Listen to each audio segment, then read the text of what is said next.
nessa maratona de estudo do livro de Apocalipse. Semana passada falamos sobre o anticristo, e antes que falemos sobre a marca do anticristo, a marca da besta, que é um assunto extremamente importante, que nós vamos falar na semana que vem, eu preciso compartilhar com vocês hoje algo que eu considero extremamente importante, para entender as profecias, principalmente o que falamos semana passada e muita coisa que temos que falar semana que vem. Eu tive que incluir este assunto intermediário, que é fundamental. Então hoje nós vamos falar sobre o ressurgimento da Babilônia, o ressurgimento do Império Babilônico. Por uma razão, porque praticamente todas as profecias, obrigado, querido, elas estão condicionadas ao ressurgimento da Babilônia. Tem que ligar logo que a bateria não vai durar muito tempo. Todas as profecias estão condicionadas ao ressurgimento de um império. E nós vamos ver na Bíblia, hoje, com alguns detalhes, que esse império que precisa ressurgir para que as profecias a respeito da manifestação do anticristo se cumpram, é o Império Babilônico. O Império Babilônico, segundo as Escrituras, é um império que parece extinto, que parece que está morto, parece que não existe mais, mas de uma forma sobrenatural, de uma forma inexplicável, de uma forma gloriosa, ele reviverá nos dias finais, no tempo do fim, para que no seu ressurgimento, então se cumpram algumas palavras proféticas. E, na verdade, a grande maioria das palavras proféticas que dizem respeito à manifestação de um homem que surgirá na história da humanidade como o anticristo. E para isso nós vamos ter que hoje também falar um pouco sobre o livro de Daniel. E nós temos nos centralizado mais no livro de Apocalipse, mas na verdade Daniel e Apocalipse, eles são na verdade irmãos gêmeos, né? São correlatos. E hoje eu quero mostrar mais um pouco disso também. Então nós vamos prosseguindo dessa forma. Quando você lê o livro de Daniel, você encontra o livro de Daniel distribuído mais ou menos dessa forma. O capítulo 2 do livro de Daniel, nós encontramos Nabucodonosor tendo uma visão. E ele, nessa visão, vê uma estátua de metal. Diga comigo, estátua de metal. Isso está no capítulo 2. Você lê no capítulo 2, a visão acontece, e ele tem a visão, mas ele não tem o entendimento. E os seus encantadores, os seus magos, os seus sátrapas, também não conseguem explicar aquela visão. E então entra em cena um profeta de Deus, entra em cena Daniel. E quando Daniel entra em cena, ele dá a interpretação daquele sonho, mostrando que cada peça daquela armadura diz respeito a um reino que ou já existia, ou que se levantaria para exercer o seu tempo de domínio sobre a face da terra. No capítulo 3 de Daniel, nós encontramos Nabucodonosor agora construindo uma estátua. E a Bíblia diz que ele construiu uma estátua grande. A estátua tinha 60 côvados de altura. E se o côvado no livro de Daniel é semelhante ao côvado do resto do Velho Testamento, aproximadamente 45 a 50 centímetros de comprimento, então essa estátua devia ter aproximadamente 28 metros de altura. É uma grande estátua, imensa. E essa estátua era feita de ouro, talvez não ouro maciço, talvez revestida de ouro, eu não sei exatamente, mas o fato é que o Império Romano, o Império Babilônico, tinha ouro em abundância. Foi o império que mais teve ouro na sua história. E no capítulo 4, nós encontramos um texto que eu quero ler para você, antes de prosseguir este relatório do livro. Um texto muito interessante, capítulo 4, versículos 15 ao 17. Há um texto interessante que diz assim: contudo, deixai na terra o tronco com as suas raízes, numa cinta de ferro e de bronze, no meio da terra, no meio da tenra relva do campo, e seja molhado do orvalho do céu, seja a sua porção com os animais, na erva da terra, seja mudada a sua mente, para que não seja mais a de homem, e lhe seja dada a mente de animal, e passem sobre ele 7 tempos. Esta sentença é por decreto dos vigias e por mandato dos santos, a fim de que conheçam os viventes, que o Altíssimo tem domínio sobre o reino dos homens, e o dá a quem quer, até o mais humilde dos homens constitui sobre ele. Agora preste atenção no começo desse versículo. O versículo fala da visão, que o capítulo 4 trata disso, da visão que Nabucodonosor teve de uma árvore. No capítulo 2 ele teve uma visão de uma estátua. No capítulo 3 ele construiu a estátua.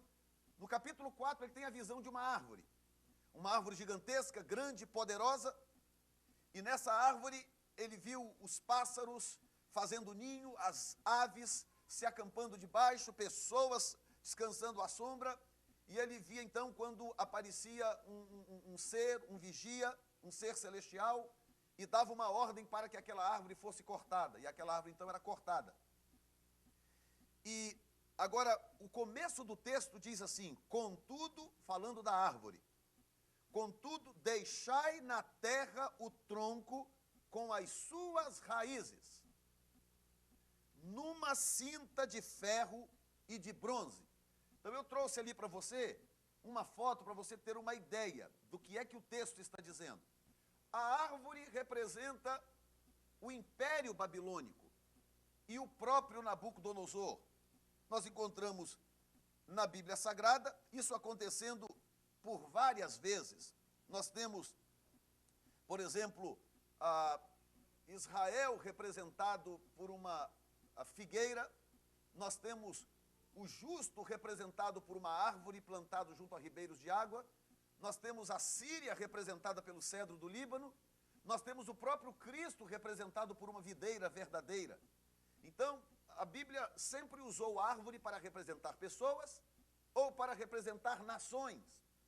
Então, aquela árvore, ela tinha duas dimensões proféticas. Ela representava o próprio rei, bem como o reino da Babilônia, porque o rei Nabucodonosor e o reino da Babilônia se fundiam por causa do seu papel e da sua função de imperador, dominador daquele reino. E quando isso acontece, o texto diz que a árvore é cortada. E Deus dá uma ordem para que a árvore seja cortada, mas o tronco dela, um toco, digamos assim, do tronco fique ainda no chão, com as suas raízes. E Deus manda que duas cintas, uma de bronze e uma de ferro, seja colocada naquele tronco. Então aquela árvore parece que morreu, parece que não existe mais.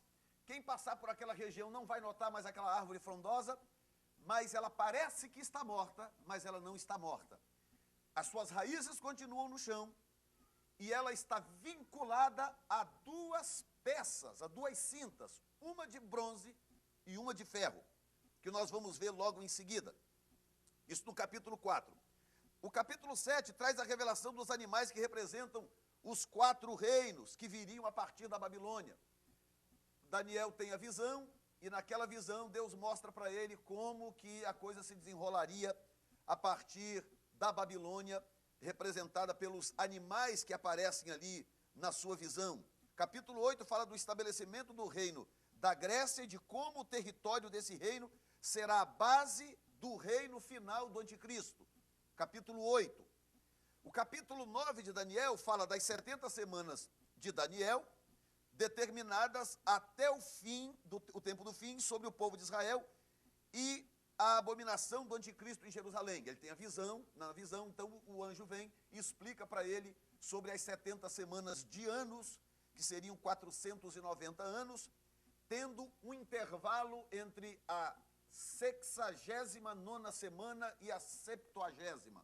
E esse intervalo é exatamente o período da graça, o tempo do Cordeiro, o tempo da igreja.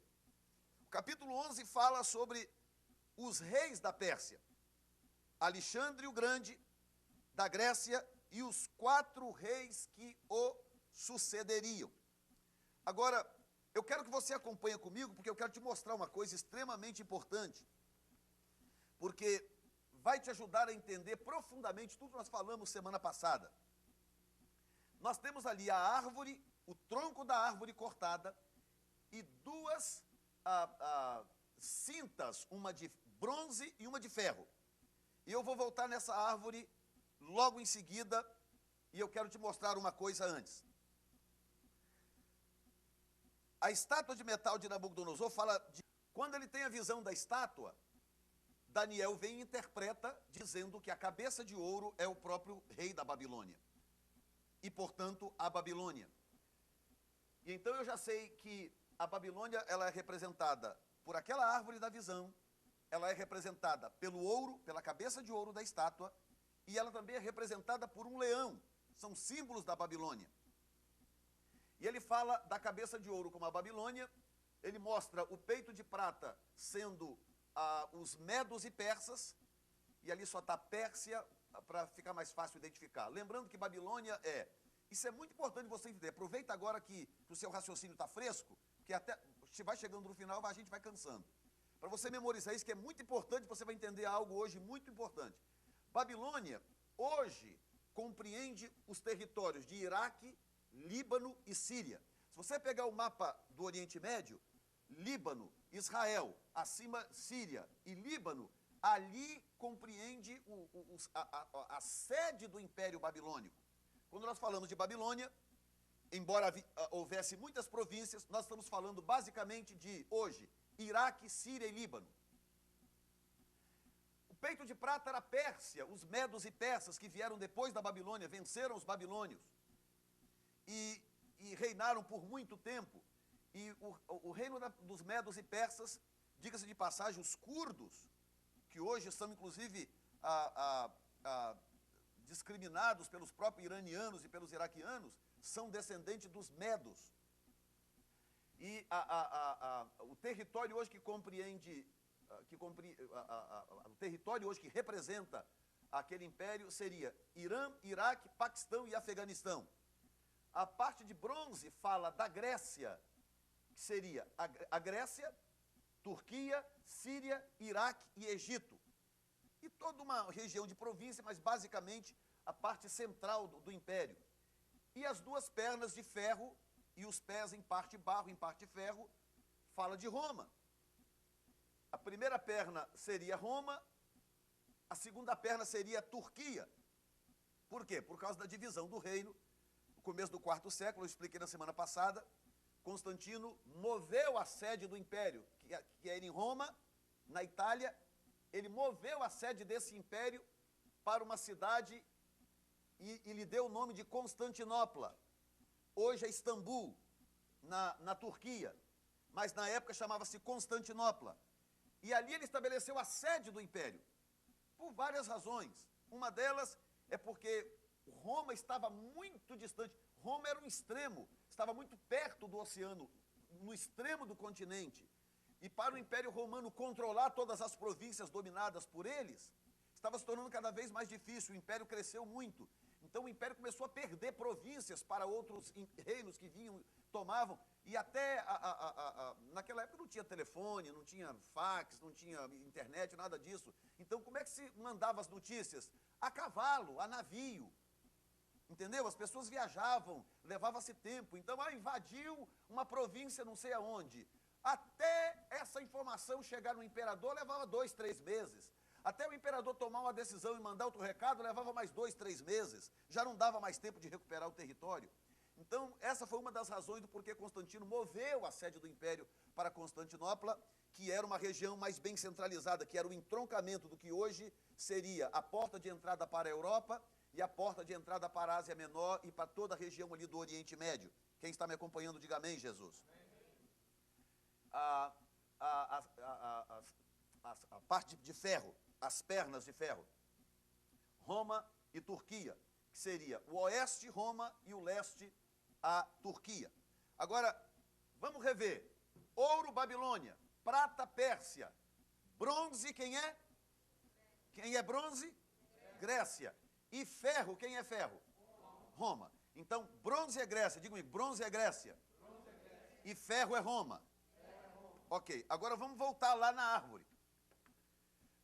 Deus mandou cortar a árvore e mandou colocar duas cintas. Uma cinta de bronze e uma cinta de ferro. Bronze é quem? Ferro é quem? Então, o que nós temos aqui é o estabelecimento de uma situação profética. Que Deus está dizendo, a profecia está dizendo mais ou menos o seguinte, olha, a Babilônia, ela vai passar um tempo de esquecimento. Vai dar a impressão que ela desapareceu. Vai dar a impressão que ela morreu. Porque ela será como o toco de um tronco de uma árvore, que antes era frondosa, era bonita, que enchia a terra, que os pássaros aninhavam, que as pessoas vinham aproveitar da sua sombra, mas que de repente foi cortada e desapareceu. Só tem agora aquele cotoco, aquele pedaço de tronco no chão. Porém, o tronco e as raízes continuam lá. E agora vem e acopla nela uma cinta de bronze e uma cinta de ferro. E a própria Bíblia, que a Bíblia interpreta-se a si mesma, a própria Bíblia me diz que bronze é Grécia e ferro é Roma. Quem está acompanhando? Agora, outra visão, porque eu preciso te dar algumas informações antes de fazer a aplicação, para você acolher tudo. Ok. A outra visão, também interessante, não sei se dá para ver muito bem, eu tirei aquilo ali, inclusive, de um site, mas dá para ver, ali é um bode, né, como que saindo de uma pedra, e em cima ele tem 4 chifres atrás, dá para ver bem os dois do lado de cá, 4 chifres atrás e um chifre grande na frente. O que eu quero mostrar para você é que esse bode com 4 chifres aparece numa das profecias mais extraordinárias da palavra de Deus para nos dar a rota da revelação do anticristo.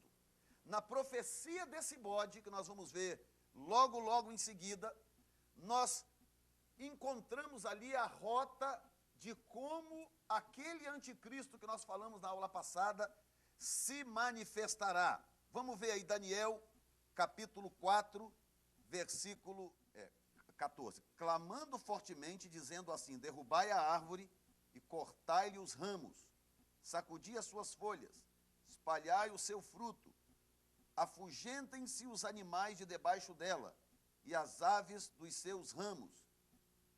Mas o tronco com as suas raízes deixai na terra, e com cadeias de ferro. Aqui, por isso que eu copiei essa outra versão que diz, obrigado, irmão. Você viu meu sofrimento, né? Oh, maravilha. Contudo, deixai na terra o tronco com as suas raízes, numa cinta de ferro e numa cinta de bronze, no meio da tenra relva do campo. Diga comigo, tenra relva. E seja molhado do orvalho do céu, e seja a sua porção com os animais na terra ou na erva da terra. Essa palavra tenra relva, ela tem uma informação importante. Significa que essa árvore, esse tronco, de alguma forma, para um propósito profético, para o propósito de Deus, está sendo alimentada. Ela parece que não existe, parece que está morta, parece que desapareceu, mas de alguma forma essas raízes estão sendo alimentadas para gerar a possibilidade desse império se reerguer de uma forma ou de outra. Então veja aqui algumas coisas interessantes. Primeiro, ela representa Nabucodonosor e o Império Babilônio, a árvore, eu me refiro. Eu volto aqui no bode depois. E Nabucodonosor foi julgado pelo seu orgulho e Deus o avisou através de Daniel no capítulo 4. Isso aqui é interessante, porque com a experiência que ele teve no capítulo 2, da visão da estátua, Daniel veio e interpretou para ele, mostrando para ele que Deus tinha um projeto para desenvolver a partir dali. Só que a soberba dele era muito grande, então ele foi construir uma estátua toda de ouro. Eu já até preguei isso aí é até uma outra mensagem que eu não vou entrar em detalhes. Ele construiu uma estátua toda de ouro, como que rejeitando o processo de Deus. Porque só a cabeça da estátua que era de ouro. Tinha outras partes dali para baixo que diziam respeito a alguns reinos que precisavam surgir. Ao construir a estátua de ouro, talvez na mente dele, ele imaginava que ele anularia o surgimento daqueles outros reinos. E ficaria só ele, só Babilônia, representada pelo ouro. Acontece que o livro de Daniel e o livro do Apocalipse, eles combinam numa série de coisas que para nós é importante entender. Nós lemos, por exemplo, no começo aqui, nós lemos três textos, 2 no Apocalipse e 1 em Daniel, que eu vou explicar lá na frente como que eles se encaixam com perfeição. E alguns outros textos que falam rigorosamente das mesmas coisas. A visão que Daniel teve, e João vem e tem aquela visão com riqueza de detalhes. Ou uma outra visão, aparentemente com outro contexto, mas que na verdade aponta para a mesma realidade vista por Daniel. Por exemplo, semana passada eu citei algumas coisas, hoje eu quero te mostrar outras. Em Daniel nós temos uma imagem que é feita para as pessoas adorarem. Em Apocalipse as pessoas adoram também uma imagem da besta. Em Daniel a imagem mede 60 côvados por 6 côvados. Em Apocalipse, a marca da besta é 666. Em Daniel, os que não adoram a imagem do rei morrem na fornalha de fogo. Em Apocalipse, os que não adorarem a imagem da besta serão mortos. Em Daniel, a fornalha é aquecida 7 vezes. Em Apocalipse, a tribulação durará 7 anos. Em Daniel, os fiéis são salvos do fogo. Em Apocalipse, o remanescente de Israel será salvo na volta de Jesus. Acabou não, olha só. Em Daniel, os inimigos dos fiéis são consumidos pelo fogo na fornalha. Lembra quando eles foram jogar, foram consumidos? Em Apocalipse, os inimigos do Senhor e do seu povo serão lançados no lago de fogo e enxofre. Em Daniel, o rei se torna metade homem e metade besta. Em Apocalipse, um líder se levantará e é chamado de besta. Sétimo, em Daniel, o ataque de Nabucodonosor dura 7 anos. Em Apocalipse, o anticristo reina por 7 anos. Em Daniel, quando o rei voltou, o nome do Senhor foi nacionalmente glorificado. Lembram disso? Em Apocalipse, quando o Rei dos Reis voltar, os homens glorificarão o nome do Senhor dos Exércitos para sempre. Em Daniel, o rei volta a reinar depois de 7 anos. Em Apocalipse, o rei estabelecerá o seu trono de glória por 1000 anos, depois de 7 anos de grande tribulação. Tremendo! Tudo isto, você percebe que tem um propósito profético. Então, aqueles acontecimentos, aquelas pessoas não tinham a menor ideia de que aqueles acontecimentos estavam, na verdade, escrevendo um paralelo profético para nos ajudar, povo da era da igreja, a entender de que maneira que estava determinado o fim dos tempos. Digam graças a Deus. Agora eu quero voltar com você lá. Ok.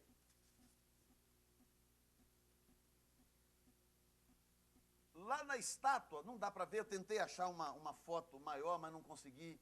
Lá embaixo na estátua, ela termina da seguinte forma. 2 pernas de ferro, e quando chega lá embaixo, começa uma mistura de ferro com barro. E até desembocar em 10 dedos, misturados ou combinados com barro e com ferro.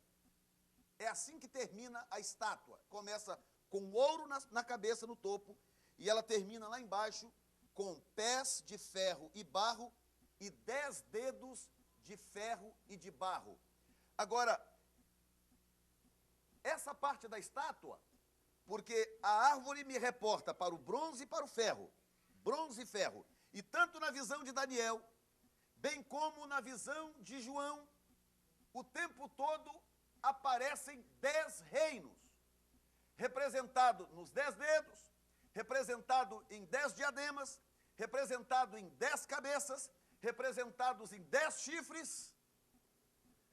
De uma forma ou de outra, esses 10 reinos aparecem. 10 reinos com 7 nações, ou 7 reis, que aparecem nessas profecias. Agora, abra comigo a sua Bíblia em Daniel, capítulo 8. Daniel, capítulo 8.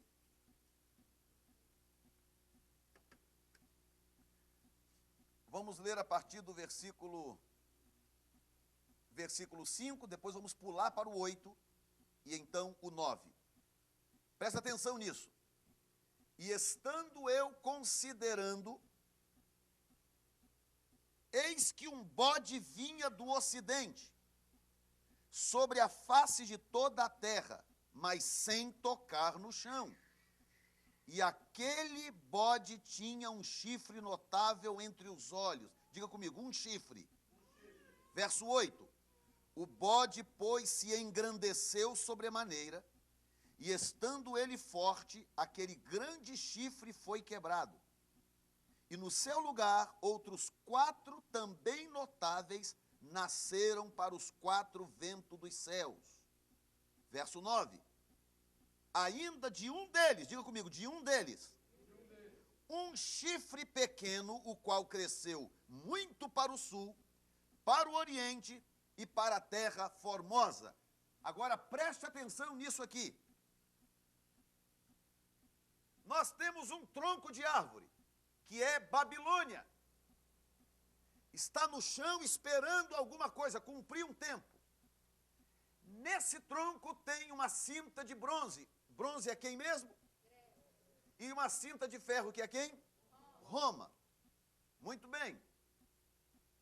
Aí agora Deus me dá uma visão, através de Daniel, e ele me fala a respeito desse bode, revelando com clareza o que é que esse bode tem a ver com o desenrolar profético.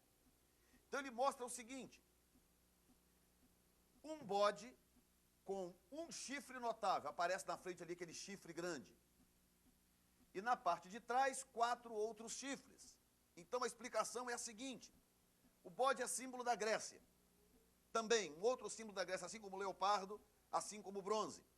O bode é símbolo da Grécia. Agora a pergunta é, por que Deus pegou um bode? Por que Deus não pegou o próprio leopardo, que já é símbolo da Grécia? Por que Deus precisa de um bode? Quer saber? Porque quando a história do Império Macedônico começou, que um dos imperadores, eu trouxe inclusive uma nota aqui de um historiador, que diz,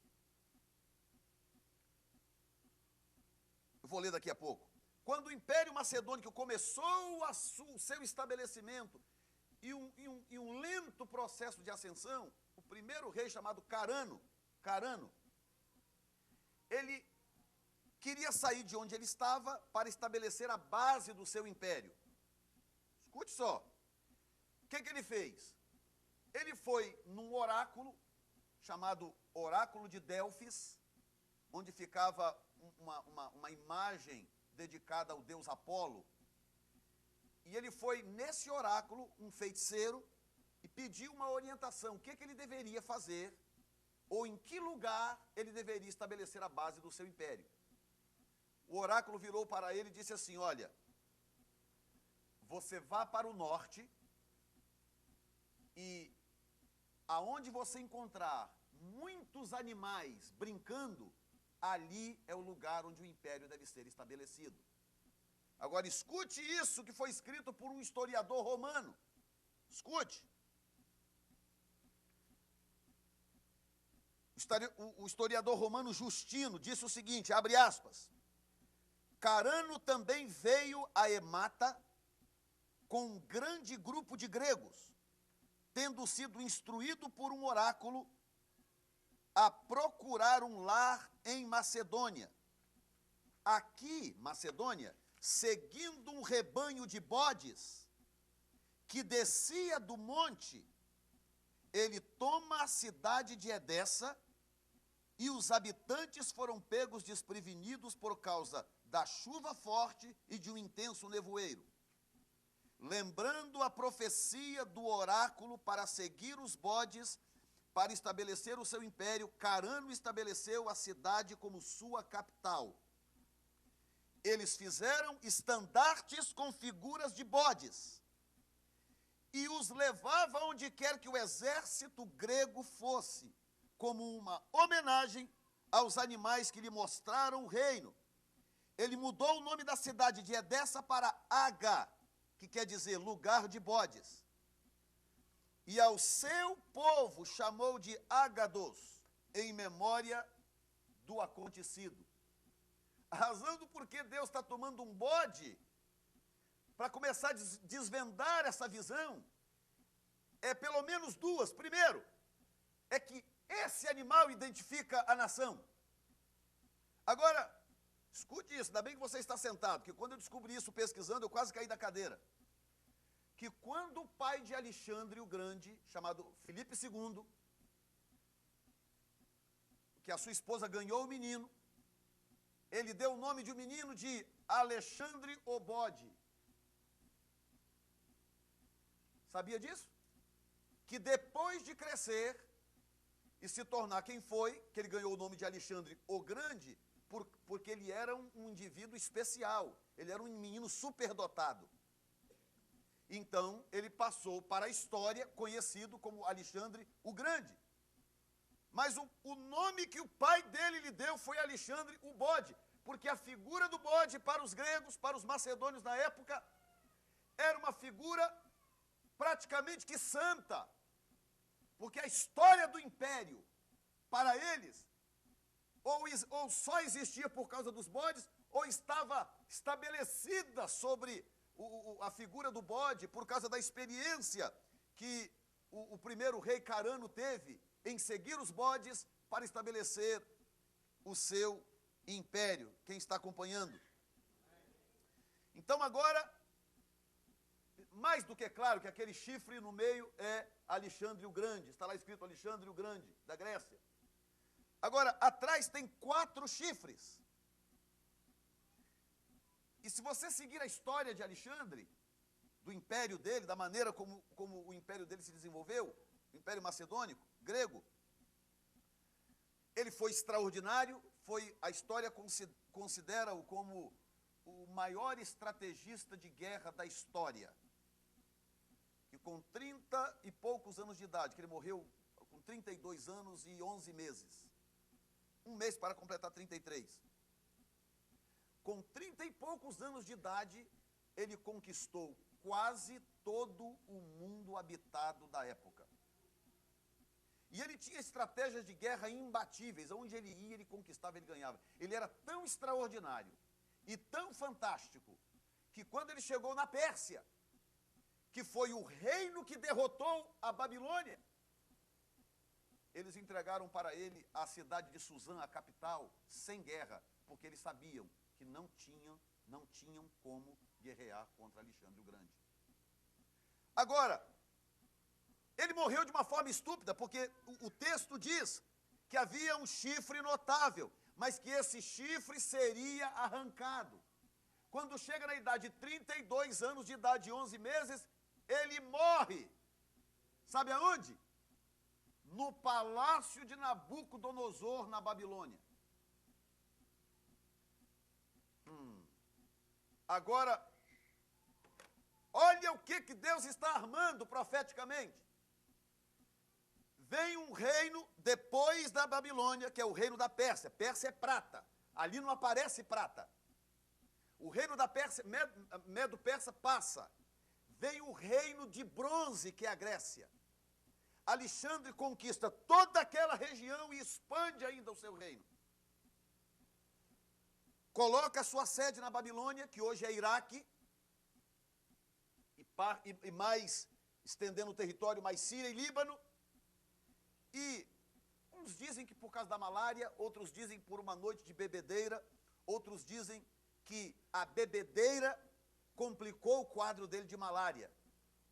Mas ele definitivamente teve malária e há registro na história de que houve uma noite de celebração em que ele bebeu demais da conta. Então, eles dizem que a bebedeira, com a situação da saúde dele, estava frágil por causa da malária, ali ele adoeceu e morreu. Com 32 anos e 11 meses. Mas morreu aonde? Morreu na Babilônia.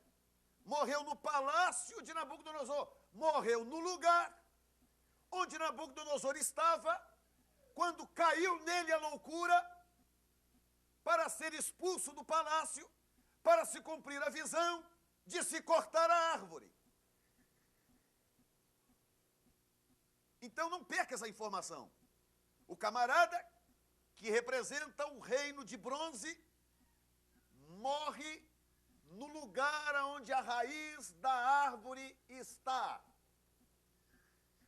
Quem está acompanhando?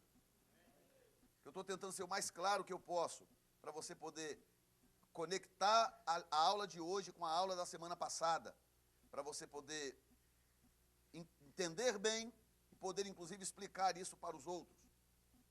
E aqueles 4 chifres? Porque nós temos que entender esse texto. Como ele morreu novo, a esposa dele estava grávida ainda, e ele tinha um filho que eles consideravam bastardo de uma escrava, de uma concubina, que não deveria ser o herdeiro dele. E o filho ainda nasceria. Então ficou aquele negócio, quem vai herdar, quem não vai, quem vai, quem não vai. Resultado, o reino foi dividido em 4.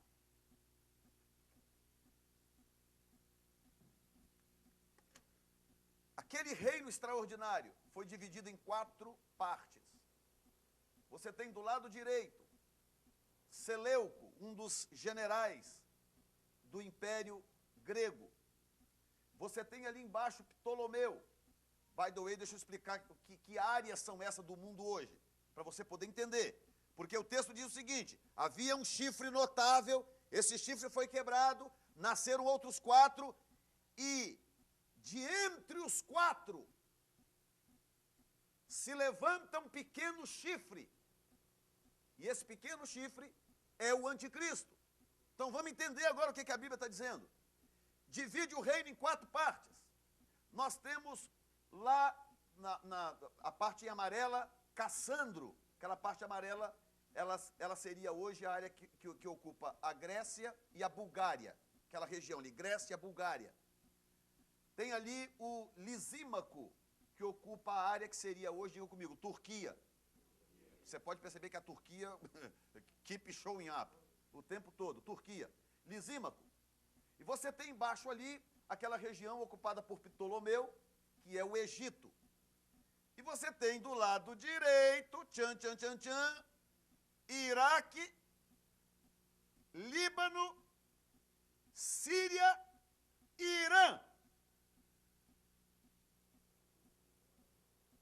Você não tem ali Inglaterra, você não tem ali França, Espanha, você não tem ali Estados Unidos, não tem ali Valadares. Sorry. Você tem ali Grécia, Bulgária, Turquia, Egito, Iraque, Líbano, Síria e Irã. Agora vamos para o texto de novo. Vamos para o texto. Já está desanimado? Não, né? 8:5. E estando eu considerando, eis que um bode vinha do ocidente sobre a face de toda a terra, mas sem tocar no chão. E aquele bode tinha um chifre notável entre os olhos, Alexandre o Grande. Esse chifre notável, Alexandre o Grande. Verso 8. O bode, pois, se engrandeceu sobremaneira, e estando ele forte, aquele grande chifre foi quebrado. A morte dele com 32 anos e 11 meses. E no seu lugar, outros 4 também notáveis nasceram para os quatro ventos dos céus. Dá uma olhadinha lá. Coloca Israel ali no centro onde está aquela estrelinha amarela. Para os quatro ventos da terra. 9.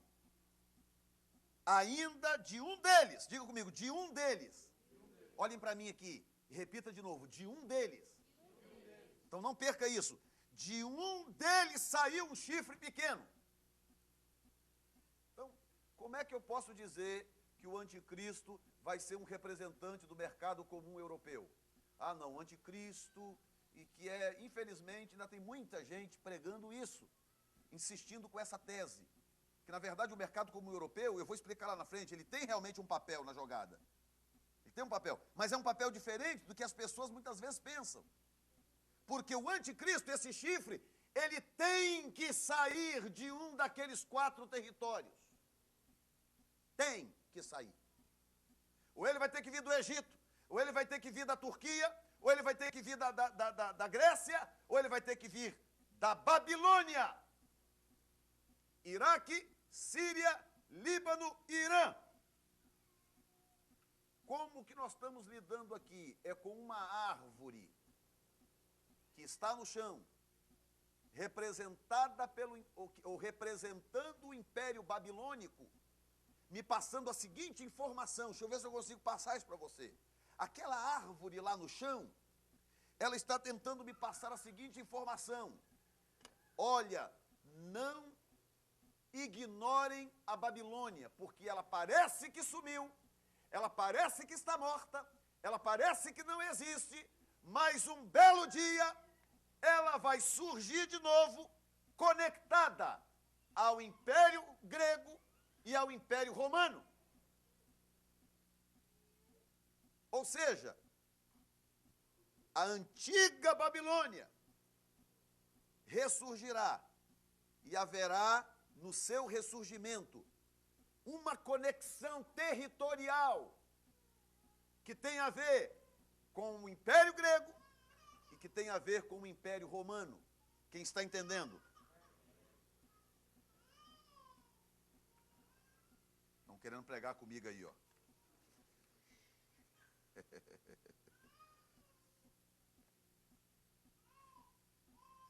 Vamos falar agora sobre o Império Romano. Eu estava lendo isso aqui achando interessante por uma razão. Quando Daniel teve a visão, o Império Romano não existia. O Império Romano passou a existir a partir de 160 a.C. Foi quando o Império Romano surgiu no cenário. Nessa época, não tinha nem sombra de Império Romano. E é tão interessante que quando ele tem a visão, ele descreve as bestas, as 3 primeiras bestas, mas quando chega no Império Romano, ele não consegue descrever aquela besta. Ele não consegue dizer com o que ela se parece, porque diz respeito a um império que ainda surgiria. O império foi dividido entre leste e oeste. Diga comigo, leste e oeste. É para você não cochilar, porque é muita informação, se você ficar calado, daqui a pouco você está cochilando. Leste e oeste por Constantino, que mudou a sede para Constantinopla. O oeste, preste atenção, você vai começar a conectar os pontos agora. O oeste se reduziu à Igreja Católica Romana, porque o Império do Oeste se dissipou. Deixou de ser, porque o Constantino mudou a sede para Constantinopla, e ali agora era a sede militar, o Império Romano se mudou para lá. Mas ficou uma ramificação no oeste. E você sabe que a história, principalmente do terceiro século para frente, é quando a Igreja Católica começa a surgir no cenário, que é quando acontece a apostasia do cristianismo e o catolicismo nasce legitimamente a partir do terceiro século, porque até o final do segundo século não havia nenhum registro de estrutura religiosa semelhante ao que é hoje o catolicismo. A partir do terceiro século, by the way, com Constantino, com o próprio Constantino, começa a fusão da igreja e do Estado. que acontece? Com toda a força política e militar na Turquia, Constantinopla, o Oeste se enfraqueceu. Anos depois, alguns séculos depois, se levanta o imperador francês, Napoleão Bonaparte, que, com as suas incursões na Europa, enfraqueceu mais ainda o que poderia ser o ressurgimento da força do Império Romano do Oeste, que é a cidade de Roma. Quem está acompanhando? Resultado, o Império Romano do Oeste, que é uma das pernas da estátua, uma das pernas, Oeste e Leste. Essa perna do Oeste, ela começou a assumir uma característica religiosa. E ela se tornou, essa perna, o Oeste, se tornou exclusivamente uma representação daquilo que agora era a religião romana, que hoje a gente conhece como Igreja Católica Apostólica Romana. Então nós temos no leste o poder político, o poder militar, e nós temos no oeste o poder religioso, ou seja, Roma continuava existindo, o espírito romano continuava operando, e aquilo estava se dividindo, inclusive, para manter o Império Romano vivo.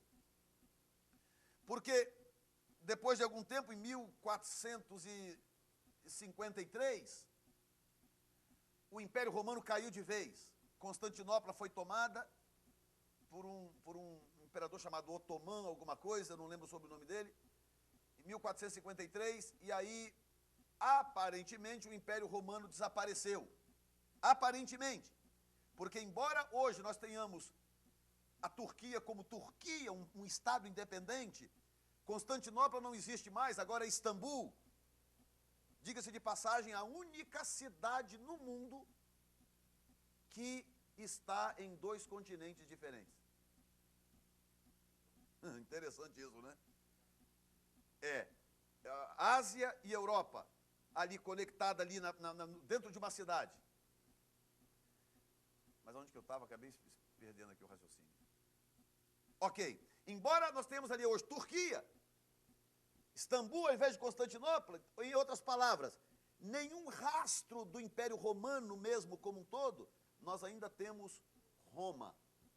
Nós temos o Vaticano e o Império Romano continuou se desenvolvendo agora com uma nova característica, que aparentemente deixou de existir, já não é mais o poder militar, já não era mais um império que dominava as nações, mas continuou entrando dentro das nações de qualquer maneira. Hoje, um grande percentual, não todos, mas um grande percentual dos países do mundo tem uma embaixada do Vaticano. Porque se você não sabe, uma igreja católica, um prédio da igreja católica, ela é, de forma religiosa, não política, como uma embaixada mesmo, mas de forma religiosa, uma embaixada do Vaticano.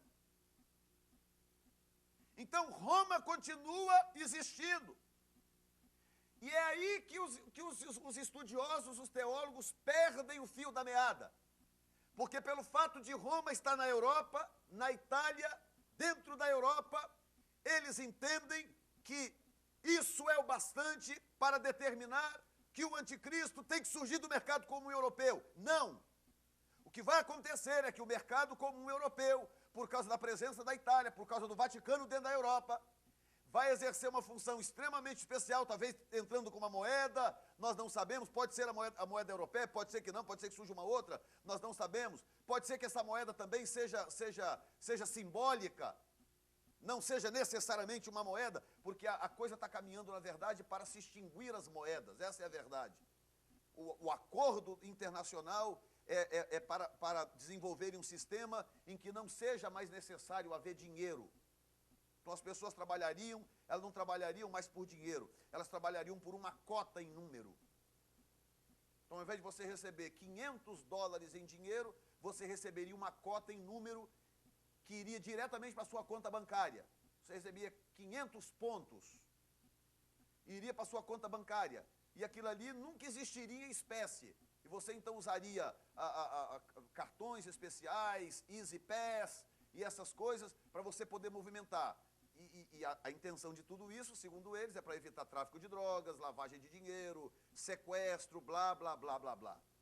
Mas nós sabemos que tudo isto acabará conduzindo para o cumprimento das profecias. Em outras palavras, pode não ser uma moeda literal, pode não ser o euro, pode não ser o dólar, pode ser uma moeda simbólica, uma moeda virtual, que o mundo inteiro vai passar a usar de uma hora para outra, e o mercado comum europeu será uma espécie de suporte para o surgimento desse império. Porém, eu não posso esquecer que esse anticristo tem que surgir de uma dessas 4 áreas. E eu sei que não é da Turquia, eu sei que não é da Grécia, e eu sei que não é do Egito. Como é que eu sei? Como é que o senhor tem tanta certeza, pastor? Porque a árvore representa a Babilônia. A árvore representa a Babilônia. As pistas, elas estão separadas, mas quando você conecta essas pistas, elas são inconfundíveis. A árvore, Babilônia.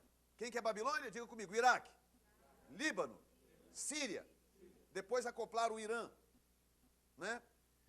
Mas basicamente Iraque, Líbano e Síria, ok? Babilônia, a árvore está lá. Aí vem e coloca uma cinta de bronze, Grécia, e uma cinta de ferro, Roma.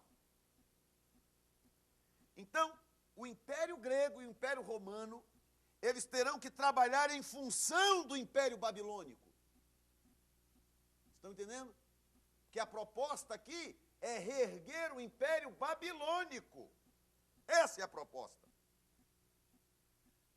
Diga-se de passagem, o que é que a Bíblia diz a respeito do império da besta, ou da própria besta? Que ela tem uma ferida mortal e que foi curada. Em outras palavras, parece que está morta, parece que não existe, parece que sumiu, parece que não faz nem sentido quando você prega, mas de repente, pá, aparece. Ressurge do nada, por causa do poder da palavra profética. E quando eu olho para aquelas 4 regiões, digo comigo, 4 regiões, e eu vejo a profecia aqui do bode, o chifre que é Alexandre, quebrado, 4 outros chifres, que são os quatro generais, está lá Cassandro, Lisímaco, Seleuco e Ptolomeu. Sabe que conclusão eu chego? Que a Bíblia é fantástica. Que a Bíblia é extraordinária, que vale a pena confiar nas profecias bíblicas. E se a história se desenvolveu com tanta precisão, de acordo com a visão do bode, com a visão da estátua, com a visão dos outros animais, por que que não vai se cumprir a parte do pequeno chifre que sai de um desses territórios? Por que que não se cumpriria? Agora escuta isso. Aonde que Roma e Grécia se conectam? Que aí é que está o esquema. Que tem que ter explicação, porque a Bíblia está dizendo. É uma cinta de bronze e uma cinta de ferro. Agora, aonde que a coisa se conecta? Quando o Império Romano foi o império mais extraordinário que teve até hoje. Embora Alexandre tenha sido como pessoa, como estrategista, a figura mais lendária da história, o Império Romano, como império, foi o império mais extraordinário da história. Por várias razões. Uma delas é que o Império Romano sabia tirar proveito das benesses das outras nações. Quando o império vinha, fosse o grego, ou fosse o persa, ou fosse o assírio, whatever, ao longo da história o egípcio, e dominavam uma outra nação, eles anulavam aquela cultura. Matavam o máximo de gente possível e anulavam aquela cultura. Você vê o que a Babilônia fez com Judá, o que a Síria fez com Israel. O Império Romano se tornou a potência que se tornou ao longo da história, porque o Império Romano aprendeu a assimilar o que era bom dos povos que eles dominavam. E o que acontece? Em outras palavras, A intenção do Império Romano não era anular aquele povo que ele dominou. Era mantê-los debaixo de domínio, mantê-los presos ou ligados ao Império Romano, mas livres para praticar o seu comércio, a sua língua, sua moeda e etc.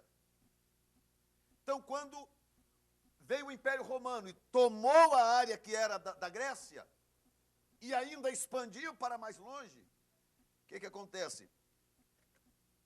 Os imperadores romanos perceberam que a Grécia tinha muita coisa de bom. Aí começou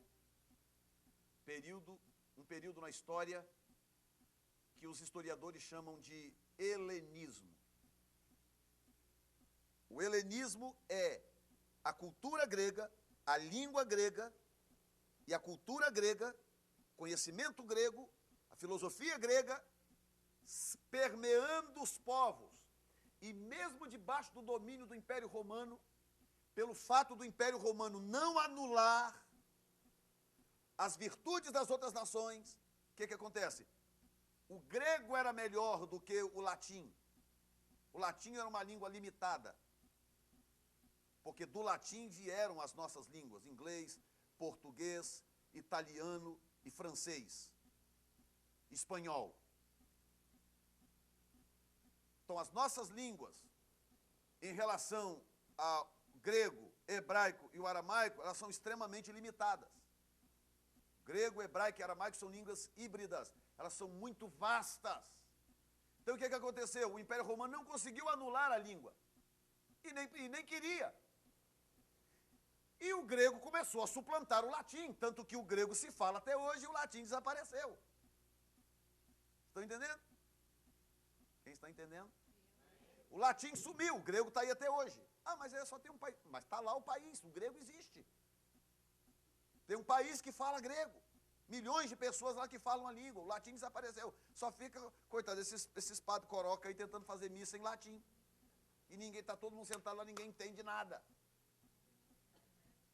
Hein? O segredo é para não entender mesmo. Então, o que acontece? Deixa eu voltar aqui que eu preciso chegar num ponto, que senão não acabo, né? Isso aqui, esse assunto para, mas não acaba, você sabe, né? Ok, então o que acontece? Com a desativação do Oeste, à medida que o Oeste, que é a cidade de Roma, começou a assumir aquela característica puramente religiosa, o que acontece? O helenismo sobreviveu no leste. Em Constantinopla, toda aquela região, que era uma região grande, a gente fala Constantinopla porque era a cidade, era a sede, mas toda aquela região grande, que ainda dominava o Oriente Médio e etc. O helenismo sobreviveu, ou seja, o grego permaneceu. Então, o Império Romano e o Império Grego se fundiram. Que agora o Império Romano estava sendo uma espécie de propagador da cultura grega. Como é que você explica uma coisa dessa? Os deuses gregos eram adorados em Roma. A língua grega era falada fluentemente e chegou a um ponto em que o grego, por causa da mudança de região, o grego era muito mais falado em Constantinopla do que o latim. Então os dois reinos se fundiram. Diga comigo, a Bíblia é gloriosa. Agora, o interessante é que, por ocasião do século X, a Igreja Católica também se dividiu entre leste e oeste. Igreja Católica Apostólica Romana e Igreja Ortodoxa também se dividiu para poder completar essa tendência profética. Se você der uma olhada ao redor do mundo, você vai ver que o espírito romano, porque esse espírito romano, do Império Romano, ele ainda ocupa um lugar no cumprimento profético. Você vai perceber que o espírito romano ainda existe. Algumas coisas que eu não coloquei que tomaria muito tempo, mas, por exemplo, se você comparar, esse espírito se infiltrou em nações ricas e poderosas através da cultura, da mitologia, da arquitetura, da religião e da política.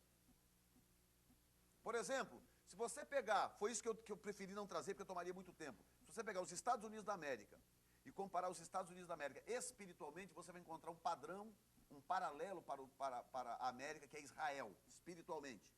O paralelo espiritual da América é Israel. Aqui aconteceram coisas tão parecidas com o que aconteceu com a história de Israel, que é impressionante, não dá tempo de entrar em detalhes. Mas se você estudar um paralelo político, militar, mitológico dos Estados Unidos da América, você vai descobrir que o padrão político, social e militar dos Estados Unidos da América é Roma. É Roma. Ou seja, a maneira como o Império Romano trabalhava é extremamente semelhante com a forma como a América trabalha. A América gosta de colonizar os outros países, já percebeu? Se deixasse, ela tomaria conta do mundo inteiro. Não gostou do camarada lá porque resolveu fazer não sei o quê, a bomba tal, seja lá o que for, ou porque é comunista, blá, blá, eles ficam coçando para invadir o país. É uma tendência de colonialismo, tendência de dominar os outros povos. Segundo, uma nação muito voltada para o armamento, para o poder bélico, como era o caso do Império Romano. Até hoje eles estudam armas inventadas pelo Império Romano, armas impressionantes, que até hoje, com toda a tecnologia, para poder fazer, tem um programa chamado The Mythbusters, e eles fazem testes diversos, né? E um outro programa que fala sobre Ancient Weapons. Eles estavam há pouco tempo atrás tentando construir uma arma romana que eles usavam para derrubar muralhas de pedra. Pelejaram, fizeram um negocinho lá, mas se botasse realmente uma muralha não aconteceria nada. Ou seja, eles tinham realmente uma tendência para a questão armamentista, que é o caso dos Estados Unidos da América. E por aí vai. Mas o que eu quero te mostrar, por isso que eu não me prendi a isso, porque eu quero te mostrar uma outra coisa. O islamismo detém os mesmos alvos do Império Romano. Que aí agora vem uma outra pergunta. De que maneira que o Império Romano sobreviveu? Só através da Igreja Católica Romana? Porque são duas pernas, diga comigo, duas pernas. Duas pernas. Uma perna que tomou a tendência religiosa apenas, mas está faltando uma outra perna, que precisa incorporar a tendência militar, a tendência estratégica romana, a tendência armamentista romana, e etc. Cadê? Para onde é que está isso? Chama-se islamismo. Islamismo. Eles detêm o mesmo alvo do Império Romano de dominar o mundo. Segundo, colonizar outras nações. O islamismo. Terceiro, usar a espada para impor a sua definição de paz. Era assim que a Pax Romana fazia. Chamada Pax Romana. Eles queriam impor paz no mundo, mas a paz era o seguinte: milhares de soldados dentro da cidade com espada na mão. Se você saísse fora do programa, cortava-lhe a sua cabeça. Então era uma paz imposta pela força. Pax Romana. O islamismo não é a mesma coisa? Quinto, métodos brutais de imposição do poder. Tanto Roma como o islamismo, a mesma coisa. Sexto, intolerância para com os que os resistem. Meu filho, enquanto você aceitasse o domínio de César, estava tudo bem. Revoltou, o exército vinha, matava todo mundo e destruía a cidade. Foi o que eles fizeram com Jerusalém no ano 70. Foi o que eles fizeram com Jerusalém. Destruíram a cidade, mataram o máximo de gente possível e sobreviventes fugiram pelo mundo afora. Ah, vocês não querem, então, serem dominados por nós? Então vocês não vão existir, Herol. Estão entendendo? O islamismo é a mesma coisa. Olha, se vocês se converter ao islamismo, você vai viver bem, você vai prosperar, você vai ter paz, mas se você não se converter ao islamismo, eu vou cortar a sua cabeça, eu vou te decapitar. O Bin Laden, escuta isso, o Bin Laden mandou um vídeo para Bush há 2 anos atrás. Estava ouvindo o Dr. Stone falar sobre isso. Mandou um vídeo para Bush e reviraram esse vídeo de ponta cabeça, a inteligência, e no vídeo ele dizia o seguinte: Se a América se converter ao Islã, nós paramos com os ataques, paramos com as perseguições, vocês terão paz. Mas se vocês não se converterem ao Islã, nós vamos continuar atacando vocês, nós vamos explodir uma bomba nas cidades de vocês, blá, blá, blá, blá, blá, blá, blá. Roma. O espírito romano, estão entendendo? Espírito romano. Intolerância para com os que resistem, monarquia e ditadura como forma de governo. Roma de um lado, Islã do outro. Agora, onde é que entra o barro e o ferro? Diga comigo, barro e ferro.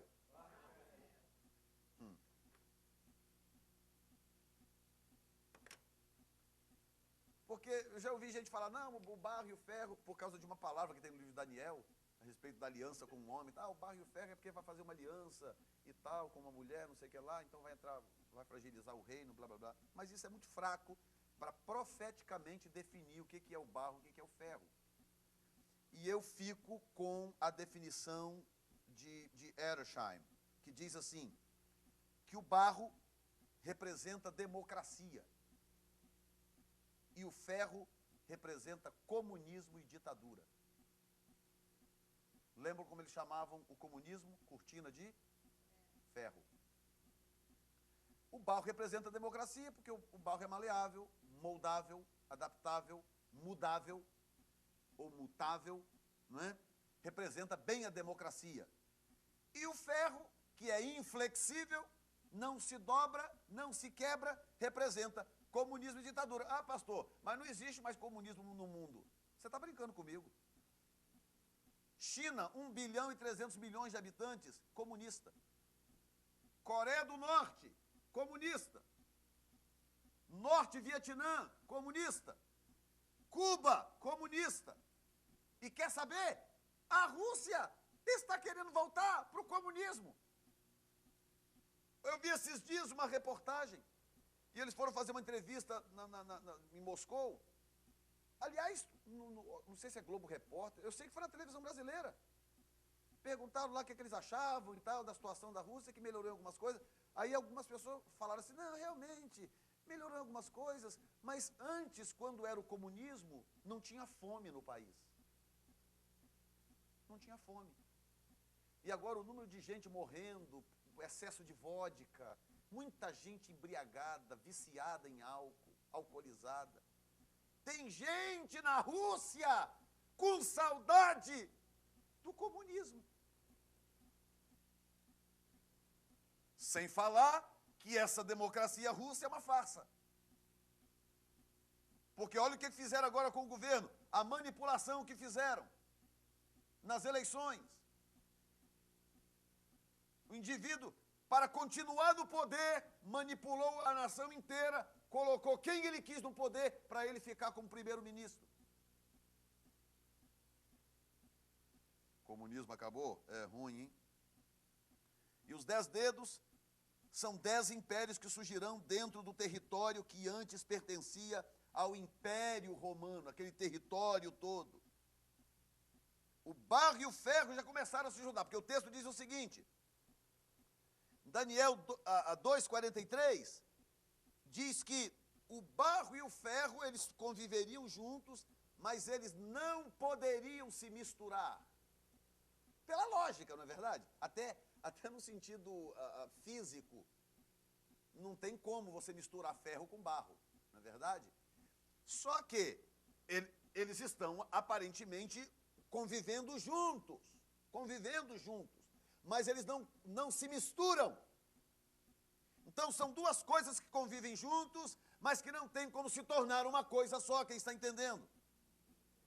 Então, eu anotei para você aqui, nações onde aquela cinta de bronze e a cinta de ferro estão. Escuta só, países islâmicos, porque nós estamos dizendo que o barro é democracia e que o ferro é a ditadura, não é? O comunismo, a ditadura, que tem a ver com o islamismo.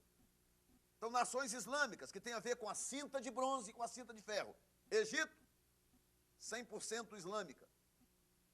Líbia, 100% islâmica. Etiópia, islamismo. Sudão, islamismo. Marrocos, islamismo. Líbano, metade islâmico. Síria, islâmico. Iraque, islamismo. Turquia, islamismo. E Bulgária, 50% islamismo, 50% cristão. Nações democráticas. Alemanha, com milhões de muçulmanos vivendo lá. Romênia, Itália, Grécia, Inglaterra, Espanha e França. Sabe quantos muçulmanos tem na França? Dá um chute aí. 6 milhões de muçulmanos dentro da França. Paísinho desse tamanho assim, ó, na Europa. Só na França tem 6 milhões. O tanto de muçulmano que tem em Londres é assustador. Assustador. Eles estão por toda a cidade. Essa é a razão do porquê eu expliquei para vocês semana passada aqui, por que a União Europeia resiste a abrir o mercado comum europeu para a Turquia. Porque os muçulmanos, eles estão trabalhando há anos para pôr a Turquia no mercado comum europeu. Porque se a Turquia entrar hoje, em 10 anos, a Europa é 100% muçulmana.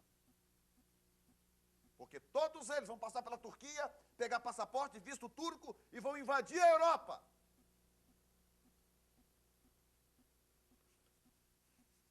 E eu acho que eu falei aqui também, o plano deles para a América. Você faz algum plano? Qual é o seu plano? A gente às vezes trabalha com um plano de uma semana, 2, né? Um mês. As pessoas aí estão desesperadas indo embora porque a legalização não saiu esse ano ou ano passado. Sabe qual é o plano dele para a América? Deles? 100 anos. Eles têm um mapa de planejamento para tomar a América de 100 anos. Se não conseguiram o ano que vem, na próxima década. Não conseguir na próxima década, na próxima. Não conseguir na próxima, eles têm paciência para esperar 100 anos. Abra sua Bíblia em Daniel, capítulo 7, versículo 19.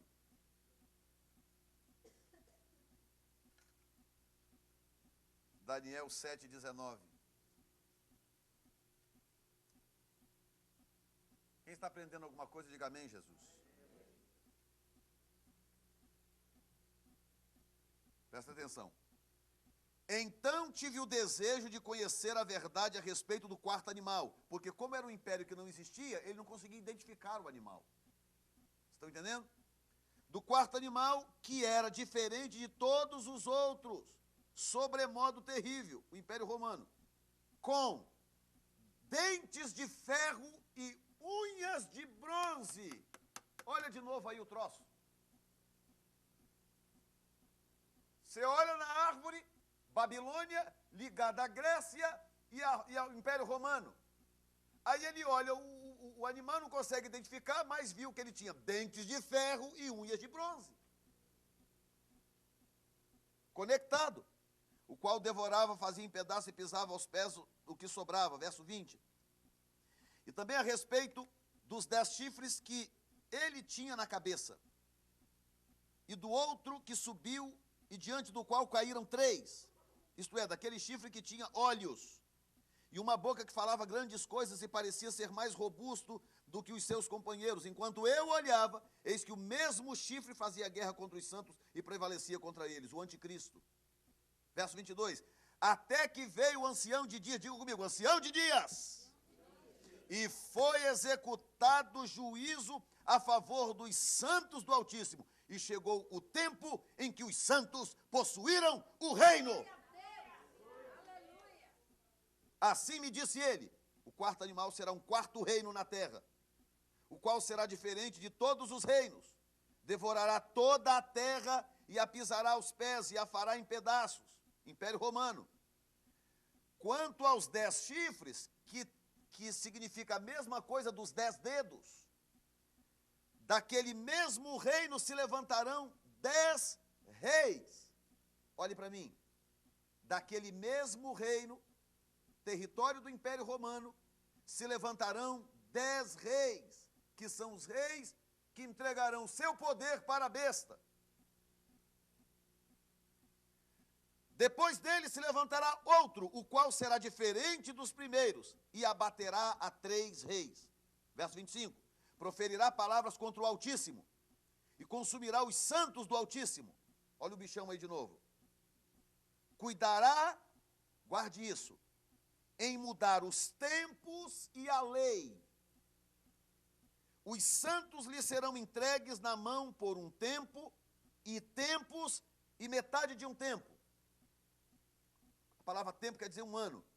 1 ano, 2 anos, metade de um ano, 3 anos e meio. Verso 26. Mas o tribunal se assentará em juízo e lhe tirará o domínio para destruir e para o desfazer até o fim. Agora, vale um glória, hein? O reino e o domínio e a grandeza dos reinos debaixo de todo o céu serão dados ao povo dos santos do Altíssimo. O seu reino será um reino eterno, e todos os domínios o servirão e lhe obedecerão. Tem pra você não, capeta. Maravilha. Em outras palavras, surgirá um homem na terra que controlará o território do Império Romano. É isso que a Bíblia está dizendo. Se vocês quiserem, lá em Apocalipse diz, quem tem entendimento, calcule.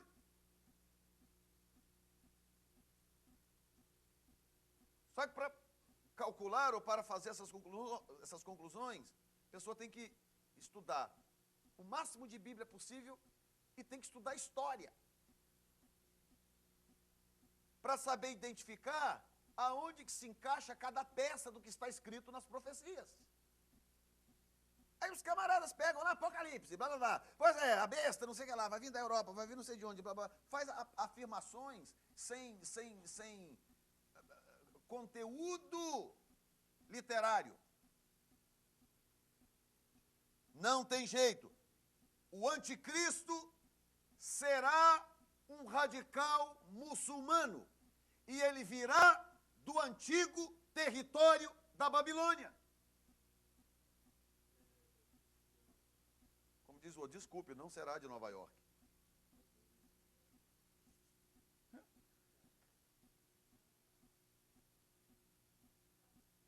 E o islamismo será um instrumento para resgatar esse tronco que está na terra. É o islamismo, campeão. Agora escute isto, que eu pedi para você prestar atenção num texto bíblico, apesar de que eu vou citá-lo de novo. O projeto islâmico é se infiltrar nas nações, alcançar cargos políticos e mudar as leis a favor do Islã. Vocês estão achando que é brincadeira que tem um camarada aí chamado Barack Hussein Obama concorrendo para presidente dos Estados Unidos da América?